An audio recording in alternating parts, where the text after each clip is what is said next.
Assalamualaikum guys. Welcome back to our channel. This is your favorite Zaibas and This is on Abbas. आज हम Indian video पर reaction लेके हैं। Video का नाम थंबनेल टाइटल से आपको अंदाजा होगा आज हम किस वीडियो पर रिएक्शन।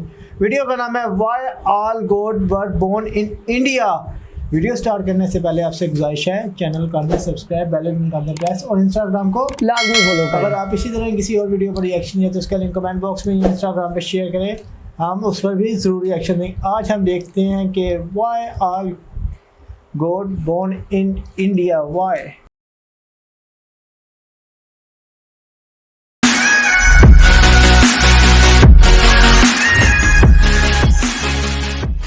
मित्रों, हमारे सनातन या फिर हिंदू धर्म में ज्यादातर देवी देवताओं का संबंध भारत के ही अलग अलग प्रांतों से दिखाया जाता है। फिर वो प्रभु श्री राम हो जो अयोध्या नगरी में अवतरित हुए, या फिर लीलाधारी भगवान श्री कृष्ण जिन्होंने अवतार लेने के लिए पवित्र मथुरा नगरी को चुना। ऐसे में ये प्रश्न उठना तो स्वाभाविक है कि हिंदुओं के सभी देवी देवताओं का जन्म भारत में ही क्यों हुआ। तो मित्रों, इस प्रश्न का उत्तर जानने के लिए बने रहे हमारे साथ इस वीडियो के अंत तक। नमस्कार और स्वागत है आपका द डिवाइन टेल्स पर एक बार फिर। मित्रों, ये समझने के लिए कि हिंदू देवी देवता भारतवर्ष की इस पावन धरती पर ही अवतरित क्यों हुए, सबसे पहले हमें भारत के प्राचीन इतिहास पर नजर डालनी पड़ेगी, जिसका उल्लेख हमारे पौराणिक ग्रंथों में भी मिलता है।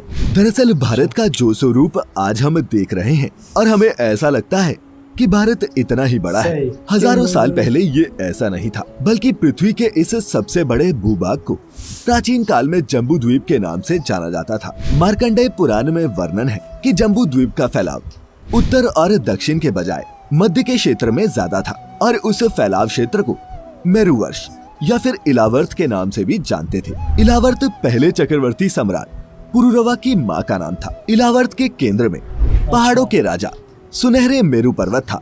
मेरु पर्वत के शिखर पर भगवान ब्रह्मा का विशाल नगर है जो ब्रह्मपुरी के नाम से विख्यात रहा।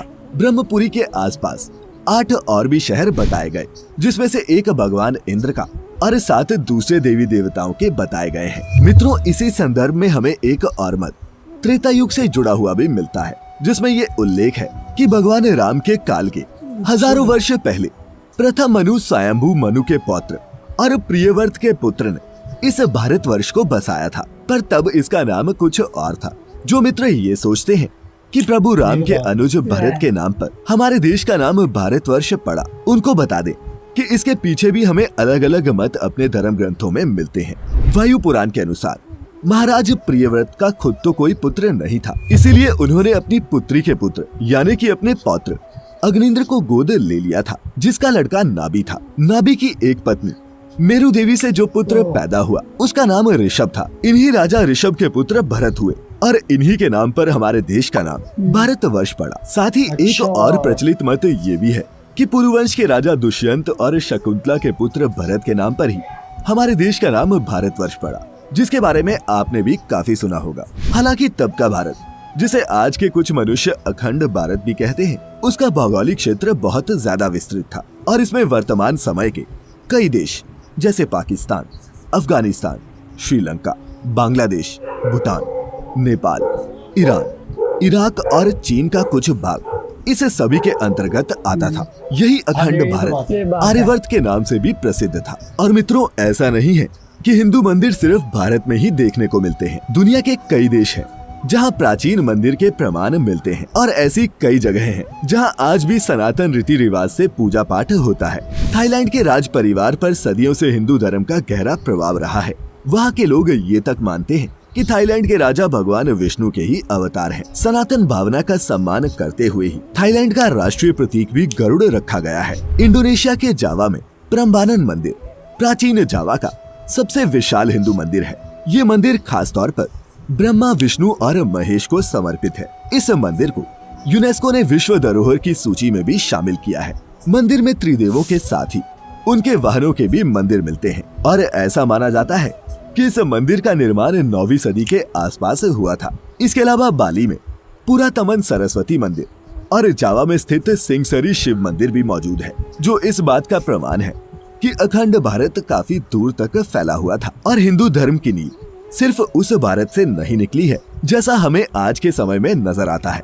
मित्रों, मेक्सिको तक में एक खुदाई के दौरान भगवान गणेश और माँ लक्ष्मी की प्राचीन प्रतिमाएं मिली थी। जानकार मानते हैं कि मैक्सिको शब्द संस्कृत के मक्षिका शब्द से ही आता है और मैक्सिको में ऐसे हजारों प्रमाण मिलते हैं जिनसे ये सिद्ध होता है कि हिंदू धर्म की पहुंच यहाँ तक थी। दूसरी ओर स्पेन में हजारों वर्ष पुराना एक मंदिर है जिस पर भगवान विष्णु की प्रतिमा अंकित है। और मित्रों, कुछ वर्ष पहले ही रूस के वोल्गा प्रांत में भगवान विष्णु की मूर्तियां मिली थी और इतिहासकारों के मुताबिक ये मूर्तियां 7वीं से 10वीं सदी के बीच की थी। ये गांव 1700 साल पहले एक प्राचीन और विशाल शहर हुआ करता था। सन 2007 में यहाँ से मूर्तियां पाई गई थी। 7 वर्षों से उत्खनन कर रहे समूह के डॉक्टर कोजविनका का कहना है कि मूर्ति के साथ ही अब तक किए गए उत्खनन में उन्हें प्राचीन सिक्के, पदक, अंगूठियां और शस्त्र भी मिले हैं। कंबोडिया में भी बड़ी संख्या में हिंदू और बौद्ध मंदिर देखने को मिलते हैं, जो इस बात का जीता जागता उदाहरण है कि कभी यहाँ भी हिंदू धर्म अपने चरम पर था। ये भी माना जाता है कि पहली सदी में कौंडिन्य नामक एक ब्राह्मण ने हिंद चीन में हिंदू राज्य की स्थापना की थी और इन्हीं के नाम पर कंबोडिया बना। हालांकि कंबोडिया की प्राचीन दंत कथाओं के अनुसार इस उपनिवेश की नींव आर्य देश के राजा कंबू स्वयंभुव ने डाली थी, जो एक बहुत बड़े शिव भक्त थे। तो मित्रों, उम्मीद है कि आप समझ पाए होंगे कि प्राचीन काल में सनातन धर्म की जड़ें पूरी दुनिया तक फैली हुई थी और चूंकि आज के समय में हमारा धर्म भारतवर्ष में सबसे ज्यादा केंद्रित है, इसीलिए हमें जो दंत कथाएं सुनने को मिलती हैं, अपने आसपास की ही सुनने को ज्यादा मिलती हैं। सच तो ये है कि कालांतर में जम्बू द्वीप के खंडित होने के कारण नए नए देश बनते गए और भारत सिमटकर पहले से काफी छोटा रह गया। उम्मीद करते हैं आपको हमारी आज की ये प्रस्तुति पसंद आई होगी। कोई सुझाव या फिर शिकायत हो तो नीचे कमेंट्स के जरिए हमें जरूर बताएं। ऐसी ही और भी आध्यात्मिक और धार्मिक जानकारियों के लिए हमारे YouTube channel the divine tales को सब्सक्राइब करना ना भूलें। फेसबुक पर देखने वाले लाइक करें हमारा Facebook page the divine tales Hindi. फिलहाल आज के लिए बस इतना ही। अब इजाजत दें। आपका बहुत बहुत शुक्रिया। मूर्तियां हैं वो कई दूसरे ममालिक में भी मिली हैं, मेक्सिको या और भी कई कंट्री में मिली है। तो ये बात सही है यार, हर जगह पर हिंदू मज़हब के हर जगह पर लोग होते हैं। वो चाहे आप यूके चले जाएं, USA चले जाएं, ईरान चले जाएं, पाकिस्तान आए, चीन चले जाएं या बांग्लादेश चले, हर मज़हब के लोग हर मुल्क में मौजूद हैं। तो वीडियो इसी तरह की उन्होंने बताया कि भाई पहले आप उन्होंने बताया कि पाकिस्तान, चीन, ये सारे मिल बांट के एक पूरा भारत था। ये तो हमें पता है कि यार बड़े सिक्किम इकट्ठा था जब अंग्रेज़ों ने हुकूमत की। बड़े सिक्किम पाकिस्तान भी भारत भी उनके मातहत काम कर रहे थे क्योंकि वो बड़े सिक्किम में हुकूमत उनकी थी। तो वीडियो इनकी भी ठीक है। बाकी अगर आपको इनकी वीडियो पे कोई शिकायत है तो आप हमें भी बता दें और हमें भी हमारी भी इस्लाह कर लें और इन्हें भी इनके चैनल पर बता दें कि भाई आपकी वीडियो में ये चीज़ गलत है। तो मिलते हैं नेक्स्ट वीडियो में, तब तक के लिए अल्लाह हाफिज़ एंड पीस।